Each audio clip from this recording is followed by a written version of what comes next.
Good day, everybody, and welcome to the Coach's Corner with Idaho State University Athletics. I'm Jerry Miller, and today we're having a conversation with ISU basketball coach Ryan Looney, whose men's team opens up the season this Thanksgiving week on Wednesday at a tournament in California at the University of Santa Clara.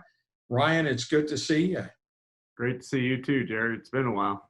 It has been a while. It's been a long while, and everything that's gone on since the Big Sky basketball tournament was canceled in March after you picked up a tournament win has made it even longer. But now you're actually back to being ready to play, and on Wednesday you go up against the host school of the tournament, Santa Clara, and that game will be at 5 o'clock Mountain Time. Just so fans know, we're actually not going to have men's games on the radio this year. All of the broadcasts that I do will be streamed online at a link that you'll find at isubengals.com. And I am going to give it a shot to do that Santa Clara game on Wednesday, Ryan, because it's supposed to be on at least televised online. And I'll give it a shot for fans who don't have a chance to try to watch. And that'll be a 5 o'clock game, and my broadcast scheduled to start a little before 5. But let's talk about the Bengals right now.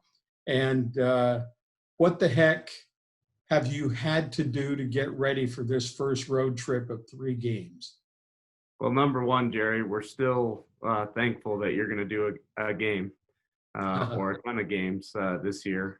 Like everything we're doing, just had to adjust and adapt and maybe do things a little bit differently than you would in a normal year. So we're grateful that you're going to continue to do the game so all of our fans can hear. We've done a ton to get ready. We were fortunate enough to be able to bring our team back to campus in the summer. We felt like we had a good 7 weeks with them at that time. They had a little downtime before classes started mid-August, and we've been going ever since. A lot of weight room, a lot of conditioning, a lot of individual workouts, and on October 14th, we started official practice and have been trying to come together as quickly as possible. Since then, it's an interesting group. We got 3 guys who played last year, and those 3 played a ton of minutes, got a lot of experience. We have 2 guys, Braden Parker and Daxton Carr, who redshirted last year. One didn't receive a waiver from the NCAA. The other had a foot injury. So they're ready to go. And then we got 11 new guys that we're trying to incorporate as well. So it's been a long journey to get to this point. Virtually everything we do is different than a normal year because of COVID. But we're now to a point where we get to square off against somebody else, and I think our guys are excited to see where they're at. And according to you, just a few moments ago when we were talking, your latest round of COVID tests were all good news. They are. We're in a good spot. We'll practice today. We will at least get on the plane for California tomorrow, and then we'll have one last test tomorrow there before we're allowed to step on the court and play. How many kids are you traveling with? We will have 15 players with us on the trip, and then our entire staff and an athletic trainer, and that is it. Travel parties are, as you know, somewhat limited. Can just take one positive COVID test to eliminate your whole team from participation. Well, I'm sure you've got your prayers all lined up and your fingers crossed that you keep all those tests negative. Take on Santa Clara Wednesday at 5 o'clock Mountain Time. Who's going to be in your starting lineup? Do you know that yet? Well, we've explored a lot of different things, but I think we know what our rotation will most likely be. We'll have Robert Ford at the point guard, Tarek Cool at the 2, Austin Smaley at the 3, Malik Porter at the 4, Braden Parker at the 5, but Daxton Carr and Liam Sorensen, those 2 are going to play a ton as well. What are your thoughts? And I know there's nothing to be done about it, and it is the case at a lot of schools.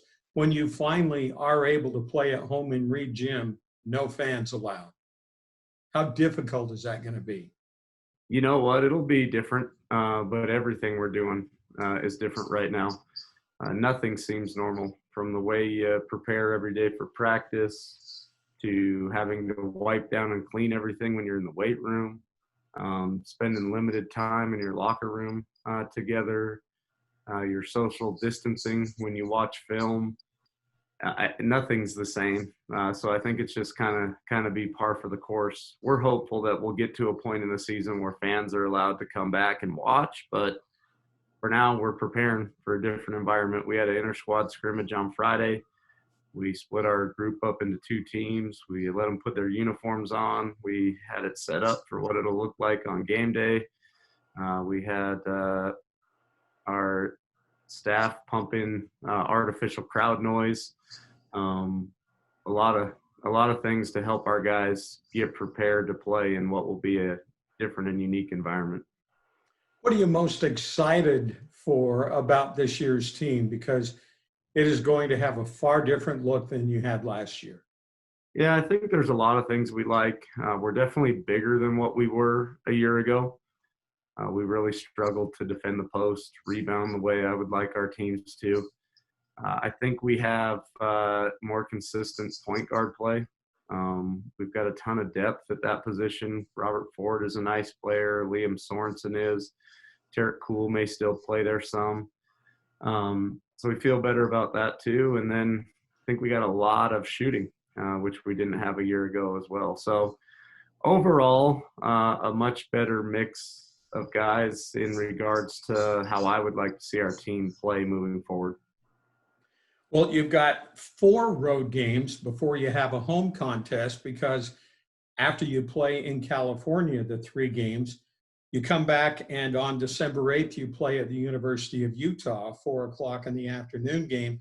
And finally, on December 15th, you have a home game against Eastern Oregon and then American Indian College on Thursday, the 17th, at Utah Valley on December 19th. And then just before Christmas, you start Big Sky play. Um, how much better do you think you're going to be after this preseason non-conference schedule once you hit Northern Colorado? Well, this stretch is important for us. There's been a lot of practice days up to this point to get ourselves prepared. We need to step on the floor right now, win or lose, and see exactly where we're at. It's a totally different situation than a normal season.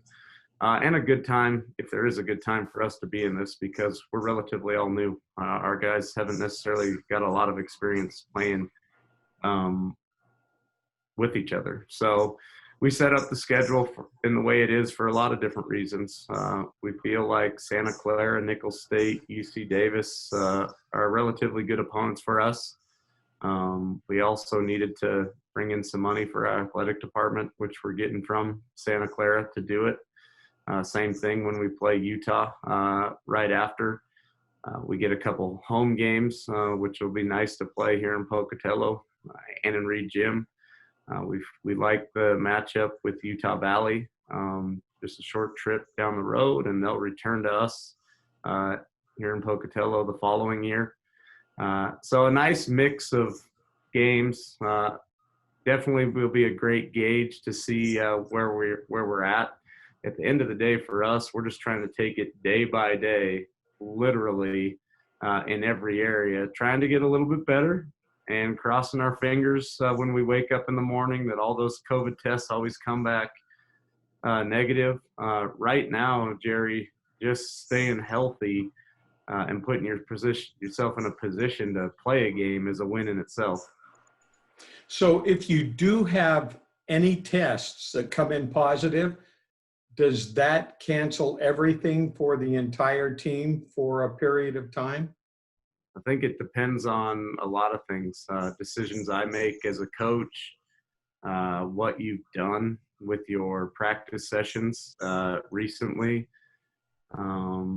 I think there's a lot of different things that go into it. Have you and as your staff and your student athletes been masked the entire time? So there's a lot of things that we're doing to try to prevent that. Not only staying isolated during our downtime, only hanging out with members of our team and staff. We've created our own little bubble, but I'm also trying to follow CDC guidelines when I make practice plans every single day. No drill lasts more than a certain amount of time. Our athletes are practicing every day with a mask on. We film everything every day to document all of that. We're doing our best to not get a full team shutdown, but if a positive test comes back, it immediately goes to contact tracing, and yeah, that potentially could happen.